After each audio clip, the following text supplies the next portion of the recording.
بسم اللہ الرحمن الرحیم۔ السلام علیکم ناظرین، خبر شیئر کرتے ہیں آپ کے ساتھ گروپ انشورنس کیس کی تازہ ترین صورتحال۔ گروپ انشورنس کے لیے اہم ہدایات اور سرکاری ملازمین کے لیے یہ ایک اہم اپ ڈیٹ ہے۔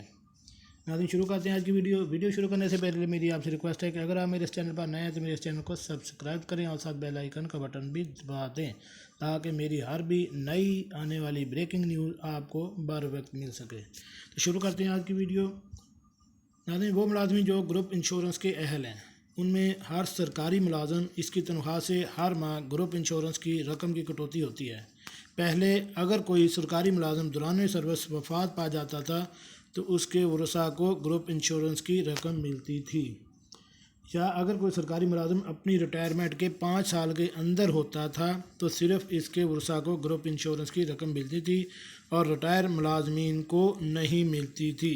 یعنی یہ پاکستان میں پتہ نہیں کس نے قانون بنایا ہے کہ یہاں الٹی ہی گنگا بہتی ہے کہ ہر سرکاری ملازمین اپنے پیسے کٹواتا رہتا ہے اور 5 سال کے اندر اگر ہوتا ہے تو ملتی ہے، ادروائز وہ بندہ جو اپنے پیسے کٹوا رہا ہے ہر مہینے اس کو کچھ نہیں ملتا تھا، اور بعد والے جو ہے وہ بعد میں لڑائی بن جاتی تھی گھر میں، اور پیسے کا کیا کریں جی، الٹا نیا ہی چکر بن جاتا تھا۔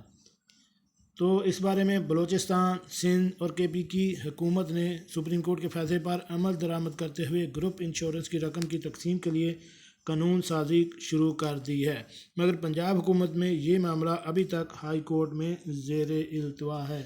اللہ ہدایت کرے ان ہائی کورٹ والوں کو کہ وہ بھی کوئی تاریخ ساز فیصلہ دیں اور پنجاب والے بھی اسی یعنی بلوچستان، سندھ اور کے پی کی حکومت کے مطابق اپنا لاہ عمل تیار کر سکیں۔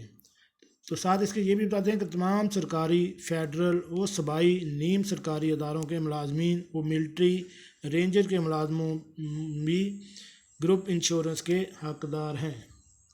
مزید وہ ملازمین جو 60 سال سے پہلے ریٹائر ہوتے ہیں یا پھر میڈیکلی گراؤنڈ پر ریٹائرمنٹ لیتے ہیں، ایسے ملازمین بھی ہیں۔ ایک میں نے ویڈیو بنائی تھی جس میں کہا تھا کہ 17 رولز جو 1974 میں بنایا گیا تھا، اس میں یہ ہے کہ اگر جو بندہ میڈیکلی طور پہ ریٹائرمنٹ لیتا ہے اس کا بیٹا یا بیٹی پہلے اسکیل سے لے کر 11ویں اسکیل تک اسی محکمے میں جاب کے لیے کر سکتا ہے۔ اس کے لیے علیحدہ سے نہ تو کوئی لیٹر جاری کیا جاتا ہے اور نہ ہی کوئی ایڈ ہوتا ہے اور نہ ہی کوئی انٹرویو نہیں ہوتا۔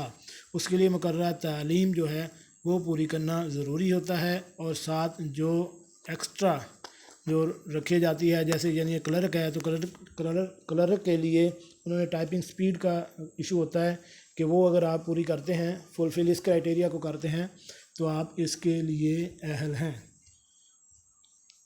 اس کے ساتھ جہاں تاہم سپریم کورٹ نے اپنے طریق ساز فیصلہ میں قرار دیا ہے کہ گروپ انشورنس ملازمین کی اپنی رقم ہوتی ہے، اس لیے تمام ریٹائر پینشنر گروپ انشورنس کے حقدار ہیں، اور ابھی اس پہ قانون سازی ہو رہی ہے۔